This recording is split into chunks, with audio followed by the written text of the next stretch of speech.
Hello guys, welcome to Pakistani real action. तो कैसे हैं आप सब? मेरा नाम मुदस्सिर। नाम वर्षा। सो गाइस, आज की वीडियो का टाइटल है top 10 gangsters in India in 2023। 2023 में भारत में आज 10 सबसे खतरनाक गैंगस्टर्स हम देखने लगे हैं, जो मतलब डराते हैं लोगों को। मतलब गैंगस्टर क्या होता है जाहिर बात है, पता है आप लोगों को। तो काउंट डाउन करते हैं। ओरिजिनल वीडियो का गाइस लिंक मिल जाएगा आप लोगों को डिस्क्रिप्शन में। प्लीज ओरिजिनल क्रिएटर को सब्सक्राइब करना मत भूलेगा, इनकी वीडियो बहुत ही ज्यादा कमाल की होती है। काउंट डाउन करते हैं 3 एंड स्टार्ट। हे दोस्तों, इस वीडियो में हम आपको भारत के 10 ऐसे गैंगस्टर्स के बारे में बताने वाले हैं जो आज भी जुर्म की दुनिया में सक्रिय हैं और लगातार आज आपराधिक वारदातों को अंजाम दे रहे हैं। इस लिस्ट में 10वें नंबर पर नाम आता है छत्तीसगढ़ के टॉप गैंगस्टर तपन सरकार का। इस पर हत्या के प्रयास और जबरन वसूली के 100 से ज्यादा आपराधिक मामले दर्ज हैं। इसने वर्ष 1986 में सिर्फ 16 साल की उम्र में अपराध की दुनिया में कदम रख दिया था। इसके बाद 20 साल तक अपराध की दुनिया में राज करने के बाद इसे वर्ष 2005 में एक अन्य गैंगस्टर महादेव मार की हत्या के आरोप में गिरफ्तार कर लिया गया। इसी केस में फैसला सुनाते हुए वर्ष 2015 में इसे उम्र कैद की सजा सुनाई गई थी। तब से ही यह जेल में बंद है। जेल में अच्छा। दुर्ग की सेंट्रल जेल में बंद होने के बाद भी यह जुर्म की दुनिया में उतना ही सक्रिय है जितना यह 13 साल पहले था। पुलिस जांच में पता चला कि यह बैरक से ही आपराधिक गतिविधियों में लिप्त है और अपनी गैंग को चला रहा है। छत्तीसगढ़ राज्य में इसके नाम की धमक आज भी है और यह जेल के अंदर से ही जबरन वसूली से लेकर हत्या के प्रयास और धोखाधड़ी जैसी वारदातों को अंजाम दे रहा है। इसी वजह से वर्ष 2018 में इसे दुर्ग जेल से निकालकर अंबिकापुर जेल में शिफ्ट कर दिया गया, जहाँ इसे एकांत कारावास में रखा गया था। अभी हाल में ही यह जमानत पर बाहर आया हुआ है। इसके बाद इस लिस्ट में 9वें नंबर पर नाम आता है सोनीपत के टॉप गैंगस्टर काला जखेड़ी का। इस पर हत्या, अपहरण और लूटपाट के सैकड़ों आपराधिक मामले दर्ज हैं। वर्ष 2004 में इसके खिलाफ पहला केस दर्ज हुआ था। इसके कुछ साल बाद इसने हरियाणा के सांपला और गोहाना में हत्या की वारदातों को अंजाम दे दिया। इसके बाद इसने एक के बाद एक कई वारदातों को अंजाम दिया। इसी बीच इसे गिरफ्तार भी कर लिया गया, लेकिन फरवरी 2020 में जब गुड़गांव पुलिस इसे फरीदाबाद अदालत में पेशी भुगतने के बाद वापस ला रही थी, उसी समय इसके साथियों ने पुलिस वैन पर ताबड़तोड़ फायरिंग कर इसे भगाकर ले गए थे। इसके बाद इसने कई संगीन वारदातों को अंजाम दिया, जिसकी वजह से इस पर 7 लाख का इनाम घोषित कर दिया गया। अंततः जुलाई 2021 में इसे फिर से गिरफ्तार कर लिया गया है। इस लिस्ट में 8वें नंबर पर नाम आता है पुणे के कुख्यात गैंगस्टर गजानन मारने का। इस पर हत्या के प्रयास और रंगदारी के दर्जनों आपराधिक मामले दर्ज हैं। इसे वर्ष 2014 में मुंबई से गिरफ्तार किया गया था। उस समय अपने एक साथी के साथ महाराष्ट्र छोड़कर भागने की फिराक में था। सभी पेट्रोलिंग कर रही मुंबई पुलिस की नजर इन दोनों पर पड़ी। पुलिस ने शक के आधार पर दोनों को गिरफ्तार कर लिया। गिरफ्तार करने के बाद जब पुलिस ने इससे पूछताछ की, तब पुलिस को पता चला कि यह पुणे का मोस्ट वांटेड गैंगस्टर गजानन मारने है। इसके बाद इसे पुणे पुलिस को सौंप दिया गया। कुछ समय जेल में रहने के बाद यह फरवरी 2021 में जमानत पर बाहर आया था। फिलहाल अभी यह फिर से जेल में बंद है।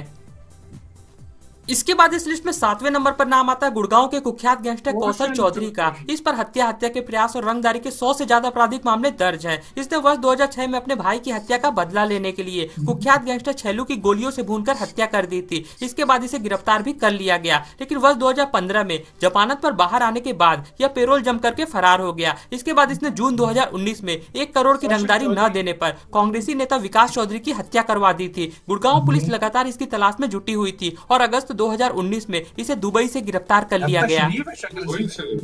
इस लिस्ट में 6वें नंबर पर नाम आता है उत्तर प्रदेश और उत्तराखंड के कुख्यात गैंगस्टर सुनील राठी का। इसने वर्ष 1999 में अपने पिता की हत्या का बदला लेने के जुर्म की दुनिया में कदम रखा था। इस पर हत्या के प्रयास और लूटपाट के 100 से ज्यादा आपराधिक मामले दर्ज हैं। बीजेपी विधायक कृष्णानंद राय की हत्या के आरोपी माफिया डॉन मुन्ना बजरंगी की जेल में गोली मारकर हत्या करने के बाद सुनील राठी का नाम सुर्खियों में आया था। सुनील राठी फिलहाल बागपत जेल में उम्र कैद की सजा काट रहा है। जेल में बंद होने के बावजूद इसका खौफ कम नहीं हुआ है और यह जेल के अंदर से ही अपनी गैंग को ऑपरेट करता है।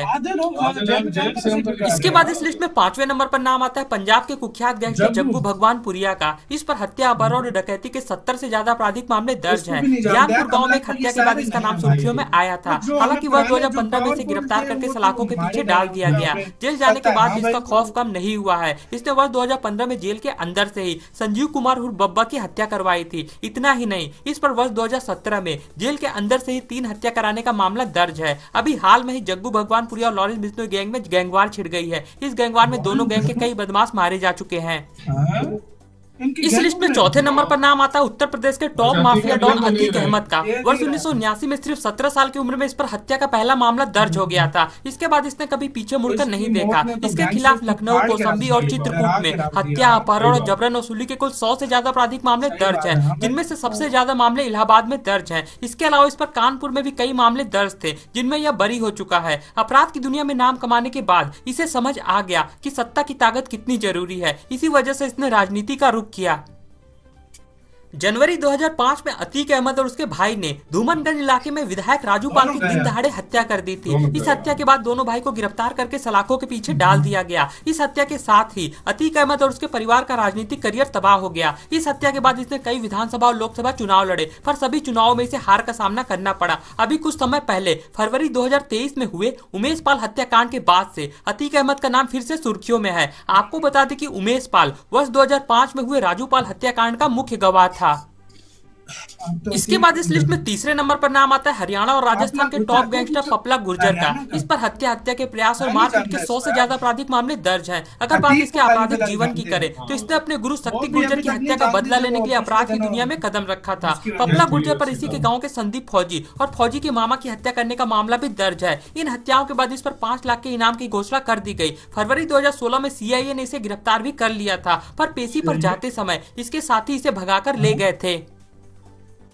पुलिस लगातार इसकी तलाश में जुटी हुई थी। इसी बीच सितंबर 2019 में राजस्थान पुलिस ने इसे अलवर जिले से गिरफ्तार कर लिया था। गिरफ्तारी वाले दिन ही इसके साथियों ने AK-47 के साथ पुलिस चौकी पर हमला कर दिया और पपला गुर्जर को भगाकर ले गए। इस वारदात के बाद राजस्थान पुलिस फिर से पपला गुर्जर की तलाश में जुट गई थी। इसी बीच जनवरी 2021 में पुलिस को इसके कोल्हापुर में होने की खबर मिली। इसके तुरंत बाद जयपुर से 24 कमांडो की टीम बनाई गई और 27 जनवरी की रात इसे इसकी गर्लफ्रेंड के घर से गिरफ्तार कर लिया गया था। फिलहाल अभी यह जेल में बंद है। इस लिस्ट में दूसरे नंबर पर नाम आता है पंजाब और राजस्थान के टॉप गैंगस्टर लॉरेंस बिश्नोई का। इस पर हत्या, अपहरण और रंगदारी के सैकड़ों आपराधिक मामले दर्ज हैं। इसकी गैंग पंजाब के अलावा हरियाणा, राजस्थान और दिल्ली पुलिस के लिए सिरदर्द बनी हुई है। फिलहाल लॉरेंस बिश्नोई दिल्ली की तिहाड़ जेल में बंद है, लेकिन जेल में होने के बावजूद यह जेल के अंदर से ही अपनी गैंग को चलाता है। पुलिस के अनुसार 500 से ज्यादा बदमाश लॉरेंस बिश्नोई गैंग में शामिल हैं, जो इसके इशारे पर हत्या और रंगदारी जैसी वारदातों को अंजाम देते हैं। अभी हाल में ही मई 2022 में हुई पंजाबी सिंगर सिद्धू मूसेवाला की हत्या में नाम आने के बाद से इसका नाम चर्चा में है। इसके बाद इस लिस्ट में पहले नंबर पर नाम आता है दिल्ली के कुख्यात गैंगस्टर नीरज भवाना का। इस पर हत्या, अपहरण और रंगदारी के 100 से ज्यादा आपराधिक मामले दर्ज हैं। फिलहाल ये पिछले कई सालों से दिल्ली की तिहाड़ जेल में बंद है, लेकिन जेल में होने के बावजूद यह जेल के अंदर से ही अपनी गैंग को ऑपरेट करता है। आपको बता दें कि नीरज भवाना गैंग और नीतू दाबोदिया गैंग में सालों से गैंगवार चली आ रही है। इस गैंगवार में दोनों गैंगों के कुल 50 से ज्यादा बदमाश मारे जा चुके हैं। अभी हाल में ही सिद्धू मूसेवाला की मौत के बाद इसने लॉरेंस बिश्नोई को धमकी दी थी कि जल्द ही सिद्धू मूसेवाला की हत्या का बदला लिया जाएगा। दोस्तों अगली वीडियो आपकी खत्म। ये भाई क्या सही चला यार, मैंने बहुत से गैंगस्टर का इंडिया में सुना था, सब कुछ पता था। एक लॉरेंस बिश्नोई और एक था दुर्लभ कश्यप। यार इनकी फैन फॉलोइंग इतनी है, इतनी फैन फॉलोइंग है, मैं कहता हूँ लोग इनकी बहुत वहाँ की फैन फॉलोइंग है। यार तुम कमेंट सेक्शन इनका देख लो, छोटा सा बच्चा था। हाँ, दुर्लभ कश्यप और लॉरेंस बिश्नोई, वो इन्होंने सलमान खान को धमकी दी थी क्योंकि उन्होंने काला हिरन जो मारा था, तो उनके जो है ना ये बिश्नोई परिवार में बुरा बहुत। और लॉरेंस बिश्नोई को ये भी कहते हैं कि इसके इंडिया क्या इंटरनेशनल में भी जो है ना इसका अपना गैंग है। इसका मतलब इसके बंदे आइडिया। लेकिन देखा जाए बाकी जो गैंग थे ये भी काफी अभी फेमस है। और लॉरेंस बिश्नोई इसकी फैन फॉलोइंग बहुत है यार। लोग एक तरह से देखो, अब एक गैंगस्टर मुंह में आता है तो लोग गाली देते हैं कि भाई ये तो गंदे काम करता है, लेकिन ये लॉरेंस बिश्नोई और एक वो दुर्लभ कश्यप, उनके लिए बहुत ज्यादा लोगों का प्यार है। जिसका मुझे रीजन नहीं पता। हम जब भी हमने इन पे वीडियो बनाई, इनका नाम आया, नीचे लोग रिस्पेक्ट ही कमेंट कर रहे हैं। अभी हम इसका रीजन नहीं पता किस वजह से क्या हुआ है क्या नहीं, इस चीज का हमें कुछ आइडिया। और ये बाकी जो थे यार, इनका इसमें अतीक अहमद को ही हम जानते थे, उसकी डेथ हो वो भी अभी नहीं रहे, तो बीच में अतीक अहमद और लॉरेंस बिश्नोई को ही हम जानते थे। और नीरज जो है वो उसके कहता है कि मैं बदला लूंगा लॉरेंस बिश्नोई। नीरज भवाना कौन है, नहीं मुझे आइडिया। तो यार आप लोग बताइएगा इनमें से आप किस किस को जानते हैं, तो लाजमी बताइएगा। अपना बहुत ज्यादा ख्याल रखिएगा। तो यार